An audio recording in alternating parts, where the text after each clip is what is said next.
When Land Rover first decided to bring back the iconic Defender nameplate to the States after a near 25-year hiatus, it was by my definition retro modern done right, because this was essentially a vehicle that could keep up with your buddy's Jeep or Bronco, but at the same time it delivered the road manners that you expect from the Land Rover brand. Now over the years, Land Rover has kept the Defender relatively fresh, but for 2025, they're introducing what I would call the ultimate version for enthusiasts, because this right here is the first ever 2025 Defender Octa. It's essentially Britain's answer to the Mercedes-AMG G63, and what we have here is the most powerful and most off-road capable version of the Defender with a 626 horsepower BMW-sourced twin-turbo V8 underneath the hood. So to finally drive the new Defender Octa, we are back out here in beautiful Gateway, Colorado, because we're able to get this vehicle out on the road and off the road. And the big question I want to answer, if you guys are looking for the ultimate Defender, has Land Rover successfully created a model that can work on both on the road and when the pavement ends? Stay tuned to find out.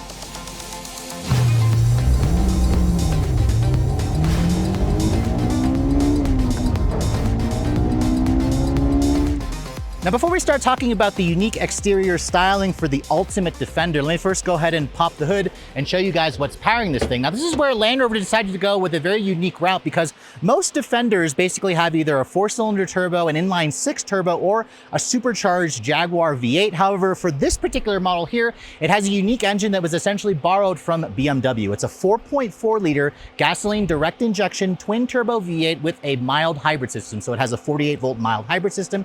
It's essentially the same engine that you'd find in something like a BMW X5M competition. However, here in this vehicle, it actually makes more power, 626 horsepower and 553 pound-feet of torque. Now, I was told that if you guys use the launch control, it'll actually increase the torque to 590 for short bursts. That makes this, again, the most powerful production version of the Defender that Land Rover has ever produced. It all goes out through an 8-speed ZF-sourced automatic, and this vehicle comes standard, of course, with their full-time 4-wheel drive system with a low-range transfer case, and it has a locking center and rear differential. That's pretty much standard stuff here. Land Rover says this model should also get around 15 in the city, 19 on the highway, around 17 combined. That's technically 1 mpg better versus the supercharged V8, and this has a whopping 106 horsepower more versus the supercharged V8 that you can also get in other versions of the Defender. Now, with its 23-gallon fuel tank, you're looking at around 400-ish miles of range on a full tank. That's, of course, on premium gas. Performance-wise, Land Rover says 0 to 60 in 3.8 seconds with a top speed of up to 155 miles an hour. Now, I want to point out this model that we're showing you here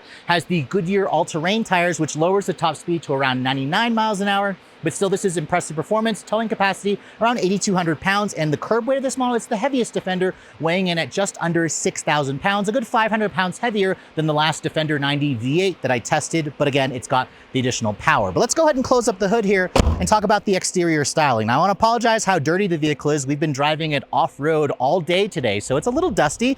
But in case you guys can't tell, the color is called Petra Copper. It's got also a matte finish on it. It's technically a matte wrap for an extra $5,500. Land Rover is only offering the Defender Octa in, I believe, 4 different colors. There's also a first edition that comes in this Faro green, which almost looks a little bit more gray. There are some unique styling elements here to help it differentiate from other Defenders. You can see it boldly spells out Defender with this kind of like copper undertone behind the Defender name. The vehicle itself is around 2.7 inches wider than a regular Defender, so that negates, or it's necessary for them to add these little accessory running lights here, the amber lights, which kind of reminds me a little bit of like a Ford Bronco Raptor, or a lot of vehicles that are over 80 inches wide require that. The headlights, you can see it's got their full LED headlights with their signature LED daytime running light, headlight washers, LED low and high beams, you'll have LED fog lights, and then the entire front fascia of this vehicle is also different. And that's because Land Rover has essentially given it a unique front end. They've risen up the intercooler, of course, and the radiators to help protect them. You also have functional openings. I actually love all the different like openings that are functional with the little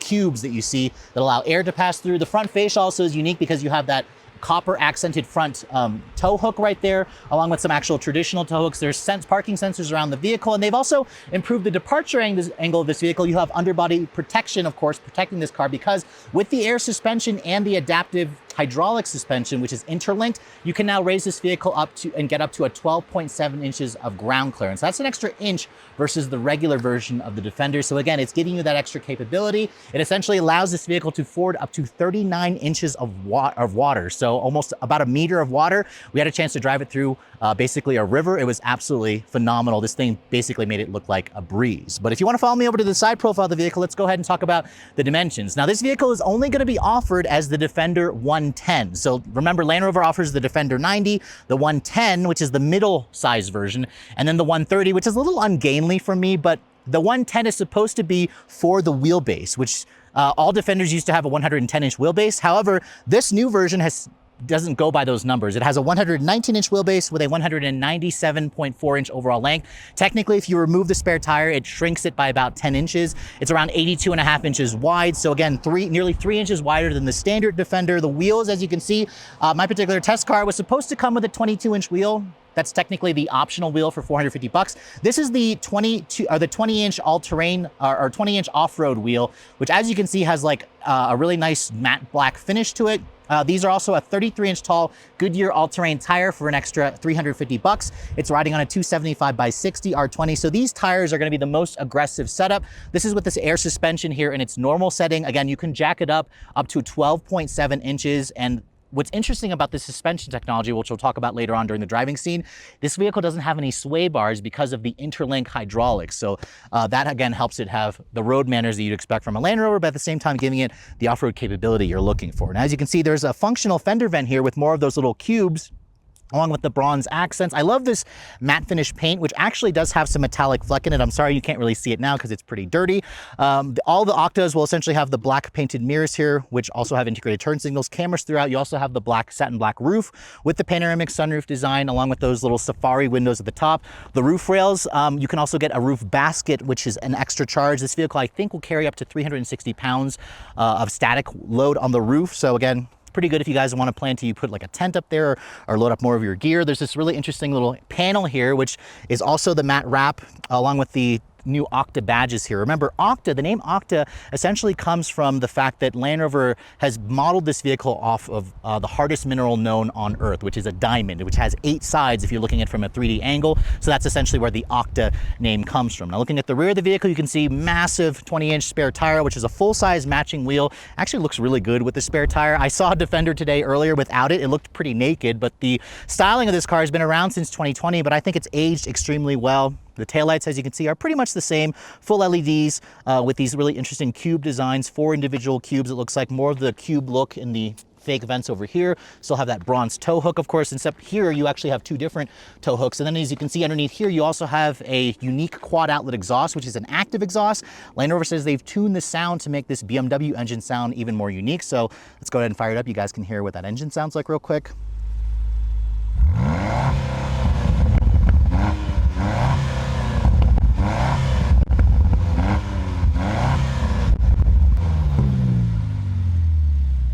And the engine definitely has a nice noise to it. It doesn't actually sound like a BMW to me. So let me know in the comment section below if you guys like this sound or if you prefer the supercharged V8 that you can also get in other Defender models. Now, looking at the cargo area, you can see Defenders still have this little swing out door, which technically opens the wrong way. So this is kind of a pain in the ass if you guys are loading it from, like a street or from the street. But as you can see, cargo area on the 110 is pretty much class competitive. You have around 34 cubic feet of storage space. There's also a cargo cover here. If you fold down the back seats, there's no third row on this model.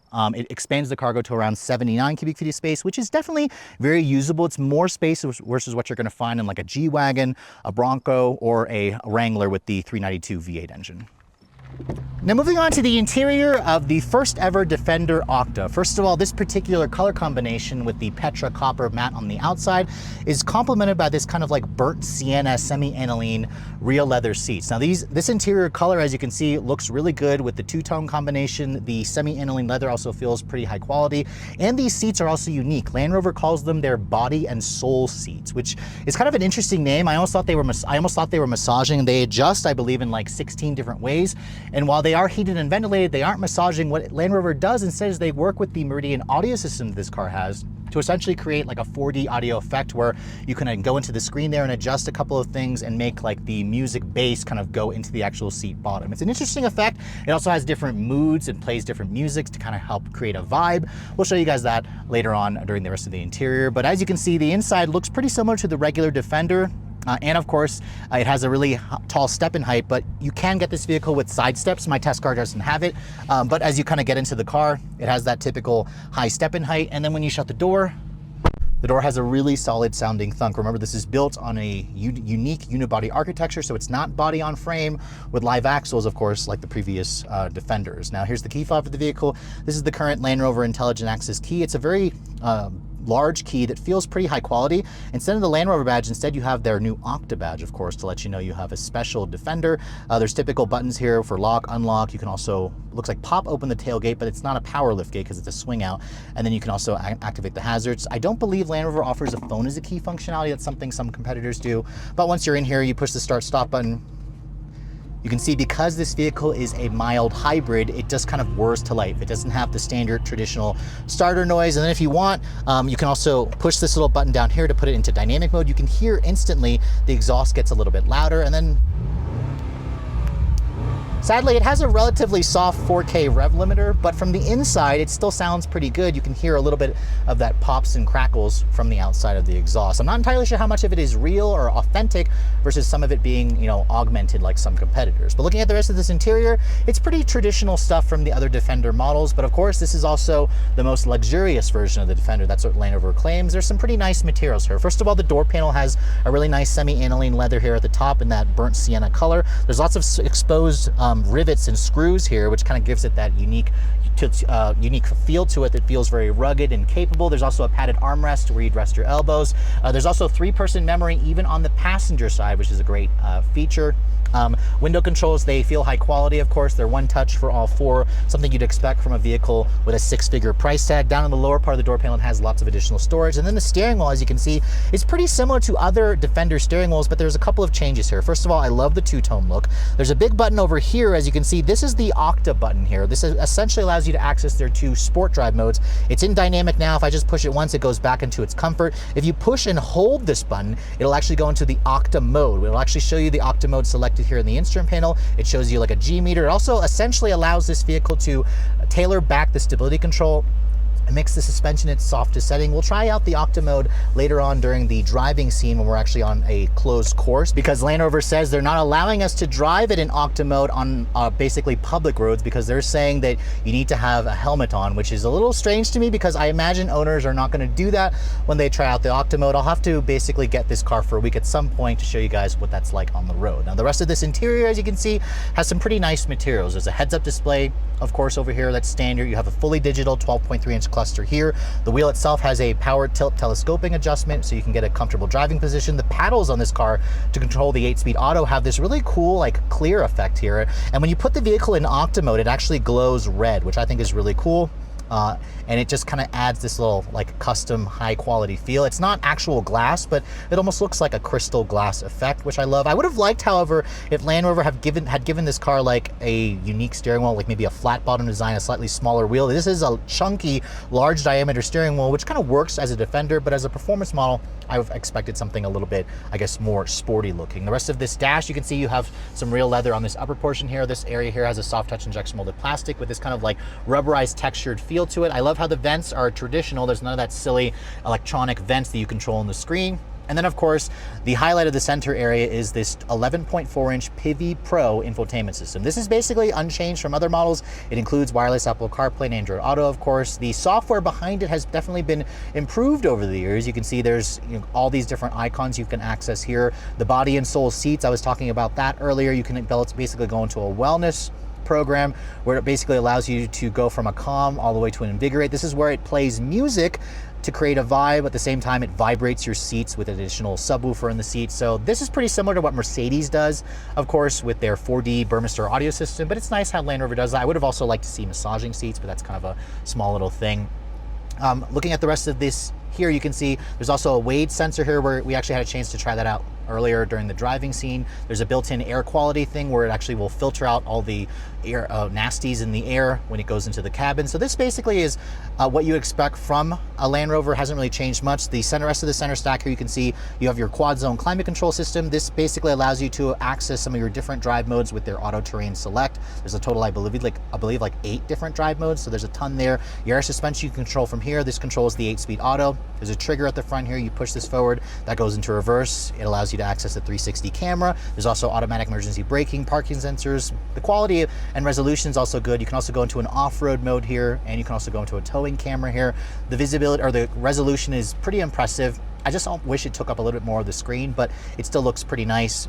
To go into park, you basically push that P button that goes into park. There's also some nice rubberized trim here. I appreciate how Land Rover didn't want to use any kind of shiny piano black plastic that would get nasty. There's a big shelf over here, which is great, along with a USB-C charging port, another USB down here, and some additional storage here. Actually, if you push that in, you can see there's a nice little upper storage bin, and you can push that away to reveal a lower storage area. Cup holders here, of course, and then there's a nice relatively padded center console area. If I open this up, you can see there is a built-in refrigerator, which actually can almost function as a freezer if you put it into like the highest setting there. It's good enough to, looks like fit maybe like 5 drinks at the most. So this is a really great handy feature for road trips. The seats, like I mentioned earlier, comfortable, supportive. You can also adjust the bolstering of the seats. So if you start messing with them from here, something in the screen will pop up where you can essentially adjust the lumbar, which is 4 ways, and then you can also make the bolsters a little bit tighter or release you depending on how wide a frame you are.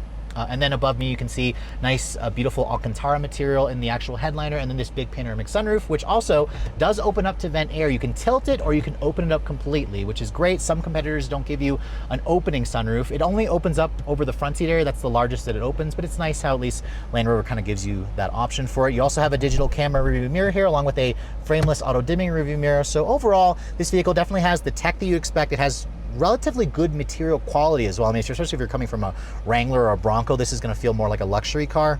But again, it also still has a utilitarian feel that goes with the Defender name. But let's go ahead and hop into the backseat area. I want to show you guys what that space is like real quick on the 110. Now, as you can see, when you open up the doors, you have around 38.5 inches of legroom back here, which is a pretty decent amount. Remember, there's also the 90, not available in the Octa, which shrinks the legroom, I believe, by around 6 inches. So that kind of keep that in mind. This seat also does fold down to essentially expand the cargo capacity. You have to first fold down this headrest because it kind of gets in the way. I don't like how it's not a completely flat floor, unfortunately, so that could be a problem if you plan to put like a bed in here if you're camping. The seat doesn't recline either, but once you get back here, you can see there's a big grab handle here to help short people like myself get in. But once you're inside, you can see at 5'7", I have a pretty good amount of space. The floor is not completely flat, as you can see, but it's wide enough to accommodate 3 people. You have quad zone climate control, like I said, rear seat air conditioning vents, no heated or cooled back seats back here. Actually, I'm sorry, you do have heated back seats, but not cooled back seats. So at this price point, I would have expected Land Rover to give us cooled back seats. There's actually a blue arrow here to show you that you could have a cooled back seat, but it doesn't actually turn on, just it gives me a 3-level heated function. So that's kind of a ding that I think Land Rover should have addressed. Material quality is basically the same. You have the same leather here with the exposed screw heads, nice padded area over here. Window controls, like I said, they're one touch for all 4, which is nice. I would have liked to see retractable shades, but I guess maybe that's reserved for a Range Rover, of course. And then, of course, with the tall roof line, I have a ton of headroom space, even with the sunroof taking up space. These little Safari panels are a nod to the original Defender, of course. And then there's an armrest here that folds down and gives you 2 cup holders. So if you plan to use the Defender Octa as a family vehicle, I do believe this has more space versus like a G-Wagon or a Wrangler or a Bronco. So kind of keep that in mind, and that's what probably is going to make the Defender Octa a little bit more appealing versus some of its other performance rivals. So I was a big fan of the Defender when Land Rover finally brought this nameplate back to the US about 5 years ago. And at first, when this vehicle first came out, a lot of the purists were pretty upset about the fact that it had a unibody chassis, it had an all-independent suspension, but this has also become one of Land Rover's best-selling models. So it's been a huge success for Land Rover as a brand. And as an enthusiast, I was really happy when the company announced the Octa, because this is the high-performance version of the Defender, equipped with a unique engine, a 4.4-liter twin-turbo V8 from BMW, and it technically makes more horsepower versus an X5M competition at 626 horsepower, 553 foot-pounds of torque, up to 590 at certain instances when you have it in like overboost function. But it's hooked up to an 8-speed automatic built by ZF. It's been tuned specifically, and then of course this car also has a unique suspension. Land Rover calls it 6D Dynamics. It basically combines adaptive air springs with an interlocked hydraulic suspension system that negates the need for anti-roll bars. So that is going to help it, of course, in off-road moments where you don't need to disconnect the sway bar to get maximum wheel articulation, but it also helps this vehicle out on the road. So we're going to start our driving portion for the new Octa here on the road. We are technically also at around 5,000 feet above sea level because we're here in Gateway, Colorado. So we're not going to get the full max power that you would get at sea level, but this powertrain, also has an active exhaust. It's been tuned specifically for the Octa. And I'm also noticing it doesn't really remind me of any other BMW V8. It has a unique sound to it, of course. I have the vehicle in its dynamic setting, which you can access via this little button on the steering wheel. Just push it once, it goes into dynamic. It even gives you these unique gauge displays. You can access these paddle shifters, which the paddles also are unique because they have this like clear section at the top where it actually glows when it's in Octa mode. But the engine, as you can hear, sounds pretty nice. It actually makes a nice little burble from the exhaust as well. It has a very unique note to it. It doesn't sound like any BMW engine, like I said. There's even a little bit of pops and crackles from the exhaust. I do wish it was a little bit louder, but at the same time, it's very understated and muted, but it still has some nice sounds to it. I think that's kind of important because Land Rovers aren't really supposed to be that shouty, but at the same time, I also appreciate how this car feels special. It has a really good ride quality kind of mixed in with decent handling dynamics. I mean, this out here on the road, on this curvy road, this is probably not where you'd expect to take a Defender, but you also have to remember Land Rover technically took this vehicle to the Nürburgring to do some testing on it. So they wanted this car to have that kind of all-around personality. And that's something where if you're going to compare this vehicle to like its main rival, the Lexus GX, this is where you're going to notice that Lexus really failed at the ride quality of the GX. The Land Rover, of course, with its unibody suspension or unibody chassis, all independent suspension setup, it actually has a decent ride quality. Now, we are driving on the 20-inch wheels with the advanced all-terrain tires, so technically it's not going to give us the most grip, but you can spec in a set of 22-inch wheels on an all-season tire. That will increase the top speed of this vehicle to around 155 miles an hour. This model that we're driving has a top speed of around 99 miles an hour, which obviously we're not going to be able to test that here, but out on the road, this car basically just drives like the standard Defender, except I definitely noticed the upgrades to the steering, to the suspension. I do wish the steering offered a little bit more feedback. It's a little bit too light for on-road handling dynamics for me, but the car in general just corners really flatly. It handles the curves really well, and it feels a lot smaller than its size would suggest, although technically the Defender, this is only on the 110 chassis, is only around 186 inches long. If you delete the spare tire on the back, that adds around an extra 10 inches. But overall, I think this car surprisingly will shock you if you guys haven't had a chance to drive a vehicle like this out on curvy roads. Out on the road here, it feels playful, it feels very planted, it has a really nice engine sound as well. If you go through the paddles here, the engine really loves to rev as well. It'll go all the way to that 7,200 RPM Redline. It reminds you, it's a German V8 that feels very just torque rich. It has smooth power delivery all the way up to that Redline, and then it also has a great 8-speed automatic that just kind of reads your mind. It shifts very quickly and very firmly as well, especially when you have it in its dynamic mode or its sports setting for the transmission. But out here on the road, I'm genuinely impressed. Now, I won't be able to talk about fuel economy figures just yet. Land Rover says this powertrain is rated at 17 mpg combined, which is actually a 1 mpg better versus the 5-liter supercharged V8. I mean, it's interesting to me how Land Rover offers two different V8s in the Defender in a chassis that technically wasn't designed to accommodate a V8 in the first place, but they certainly made it work. I do miss the supercharger whine of the 5-liter engine, but I have a feeling Land Rover went with this powertrain because, one, it has more power. It's probably also more emission compliant because, remember, this is technically a 48-volt mild hybrid system, and it has a start-stop feature, which is actually relatively smooth. You can turn it off if you guys don't like that, but it'll certainly help improve the fuel efficiency. I'll have to wait until I get one back home to test out the fuel economy. I'll also have to wait until I get one back home to do a 0 to 60 test with this vehicle. Land Rover says it's good for 3.8 seconds. I suspect that number might be conservative because the last Defender 90 that I had with the 5-liter did it in around 4.5 seconds. This has, remember, around 116 more horsepower and over 100 more foot-pounds of torque. It does weigh around 400 pounds more, but at the same time, when you couple it with the increase in the power, the improvements to the suspension, the better improved steering ratio and whatnot, this vehicle feels basically like almost like a tall, sporty sedan on your favorite back road.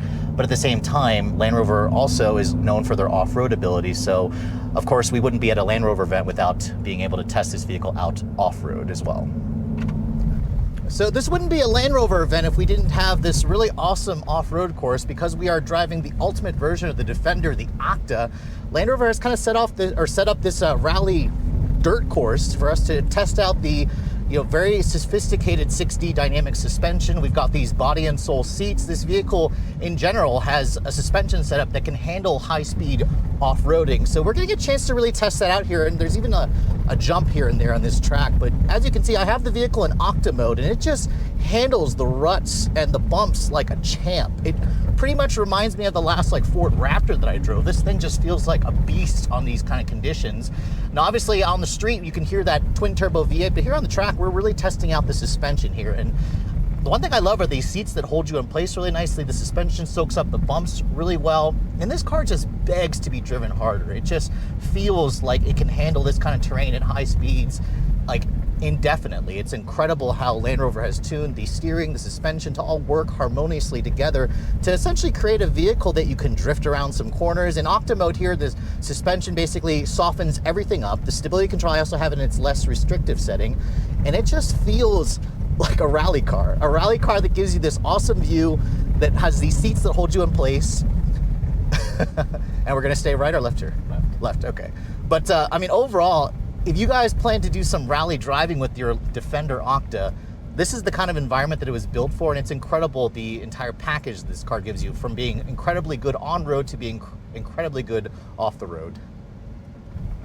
So I've been fortunate enough to be able to spend a lot of time with the latest generation of the Defender. It's actually one of my favorite off-road vehicles because it is one of the few cars out there that basically allows you to take this vehicle off the beaten trail with all of those Jeeps and Broncos, but at the same time, you can daily drive this vehicle on a road trip, and it's immensely comfortable. So after spending the day driving the new Defender Octa, I have to say, the name of the car I wasn't so sure about, but the entire package of it I absolutely love. Because if you guys are looking at something like an AMG G63, you really need to be looking at one of these vehicles, because with that BMW sourced twin turbo V8, it delivers absolutely crazy acceleration. I wasn't able to do a 0 to 60 test here. I'm hoping Land Rover will send me this vehicle for a week back home where I can do a proper full 0 to 60 test and live with the car, so we can talk about it a little bit more. The ride quality with that dynamic 6D suspension is absolutely insane. It has amazing road manners, basically like a tall sporty sedan out on the road. But then when the pavement ends, you guys also saw it in Octa mode on that closed course when we were wearing the helmet, it actually just devours that. It'll basically keep up with all of those Bronco Raptors that you might be trying to go after on the trails, or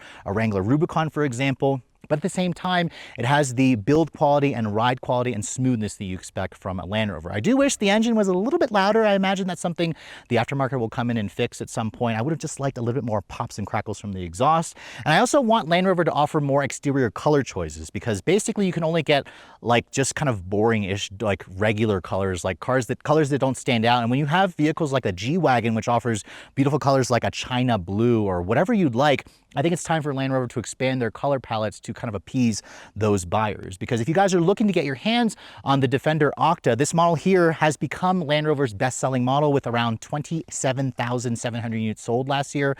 Again, it's not quite in the numbers as you'd expect from some of its rivals like a Wrangler or Bronco, but I would argue that this kind of competes in a different segment, and that's because Land Rover offers the Defender in a variety of flavors. You can start at around $57,000 for the base 90, add around $4,000 if you guys want the 110. I imagine most of you want the 110 for additional backseat space and cargo space. The 130 starts at around 70 grand. Here's where things get expensive, because the Octa starts at $152,000. That's right, 152 grand makes this vehicle around 40 grand more expensive than the supercharged V8. Some of you may argue, why would I spend that? But again, there's more upgrades here versus just the engine. And if you guys are also looking at its main rival, the G63, this is still about $30,000 cheaper. Comparably equipped, the Mercedes is easily around $50,000 more expensive. On my particular test car here with the matte finish paint and some additional upcharges, there are really no other options to add. There's a first edition model which adds chopped carbon fiber on the outside along with badging, which is around 15 grand more. This one here with destination is around $160,000. I know that's a lot of money for a Defender, but it's also a lot of car. This is something that basically behaves like a sporty sedan out on the road, but then will go off-road with all of those Bronco Raptors and Jeeps, but at the same time, you can use it in everyday applications, and it's extremely comfortable and easy to live with. So that's one of the reasons why the Defender does so well with enthusiasts out there. And for those of you who are, again, on the fence between a G-Wagon or a Bronco or a Wrangler or even a Lexus GX, you should definitely put the new Defender Octa or any Defender model at the top of your list. But with all that said, hope you guys have enjoyed my full overview on the brand new 2025 Land Rover Defender Octa. If you're also looking to see the latest cars I'm testing, be sure to follow me on Instagram at Redline_reviews. Like us on Facebook, and as always, guys, please keep subscribing to the Redline Reviews YouTube channel for all the latest reviews. Thank you so much for watching. I'll catch you all in the next video.